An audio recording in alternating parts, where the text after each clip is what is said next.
இன்றைக்கி நான் ரெடி பண்ண போகிறது வந்து கந்தரப்பம். கந்தரப்பம் வந்து எப்படி செய்கிறதுன்னு பார்க்கலாம். அதுக்கு ஃபஸ்ட்டு தேவையான பொருள் என்னென்னு பார்க்கலாம். நான் வந்து மாவு பச்சரிசி இருக்கு இல்லையா, அது மாத்திரம்தான் எடுப்பேன். மாவு பச்சரிசியில் 1 டம்ளர் எடுத்திருக்கேன்.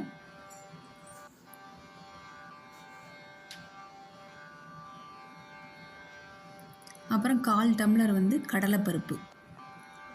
1 டம்ளர் பச்சரிசிக்கு 1/4 டம்ளர் கடலைப்பருப்பு எடுத்திருக்கேன். 1/4 டம்ளர் பாசிப்பருப்பு,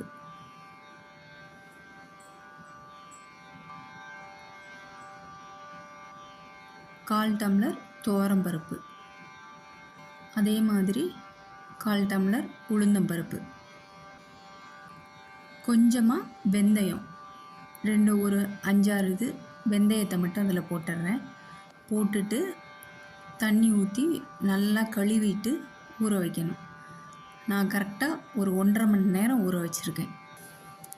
ஒரு மிக்ஸி ஜாரில் அரிசி பருப்பெல்லாம் சேர்த்து வச்சுக்கோங்க.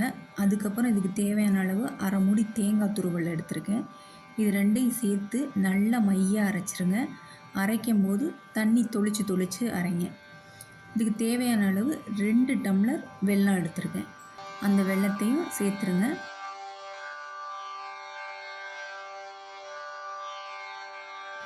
அதோட 2 ஏலக்காய் சேர்த்து நல்லா மையாக அரைச்சிருங்க.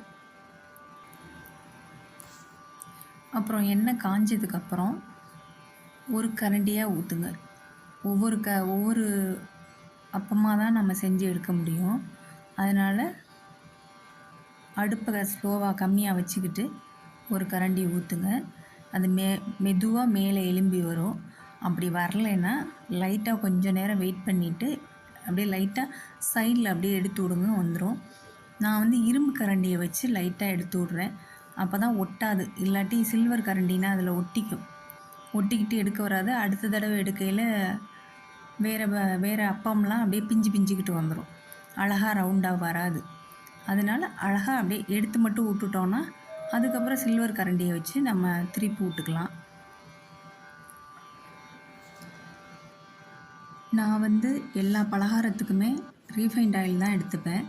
அதே மாதிரி நீங்களும் ரீஃபைண்ட் ஆயிலில் செஞ்சு பாருங்கள், நல்லாயிருக்கும். அப்பத்தை வந்து திருப்பி விடணும். திருப்பி விட்டுட்டு பொன்னிறமாக வந்தோன்னே எடுத்துருங்க. அடுப்பை வந்து கம்மியாகவே வச்சுக்கோங்க, ஸ்லோவில் வச்சுக்கோங்க. இல்லைன்னா கருகி போயிடும், உள்ளே வேகாமல் இருக்கும், மாவாக இருக்கும். அதனால் சரி வராது. இது வந்து ஒன்று எடுத்ததுக்கப்புறம்தான் இன்னொன்று ஊற்றணும். பக்கத்தில் இன்னொன்று ஊற்றினோன்னா அது சரி வராது. ஏன்னா இந்த எண்ணெய் சட்டிக்கு வந்து சரி வராது. முறுக்கு போடுற சட்டின்னு ஒன்று இருக்குது. அதில் நீங்கள் போட்டிங்கன்னா ஒரு 4-5 இது போடலாம். இது போட்டிங்கன்னா 1 தான் போட முடியும். ஒன்றா தான் எடுக்க முடியும். நான் நம்ம வீட்டுக்கு தானே பண்ணுறோன்னு சொல்லிவிட்டு ஒரு 10, 15, 20 வரும். அது அந்த அளவுக்கு தான் நான் வச்சுருக்கேன் மாவு. அதனால் 1 பை 1 போட்டு எடுக்கலாங்கிறதுக்காக நான் அப்படி பண்ணியிருக்கேன்.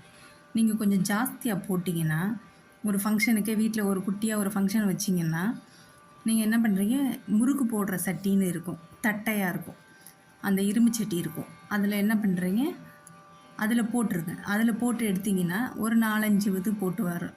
ஒரு சின்ன சட்டிக்கு நான் சொல்கிறேன், ஒரு 4-5 இது போட்டு எடுத்துடலாம். நம்ம வீட்டுக்குங்கிறதுனால இது வந்து 1 பை 1 போட்டு எடுத்துக்கிட்டு இருக்கேன். நம்ம வந்து செட்டிநாட்டு பலகாரம் செய்கிறது வந்து ரொம்ப சிம்பிள் தான். ஆனால் அது கொஞ்சம் பொறுமை வேணும், கரெக்டான அளவு வரணும். அளவு இருந்துச்சுன்னா கரெக்டாக இருக்கும். இதை நீங்கள் செஞ்சு பாருங்கள்.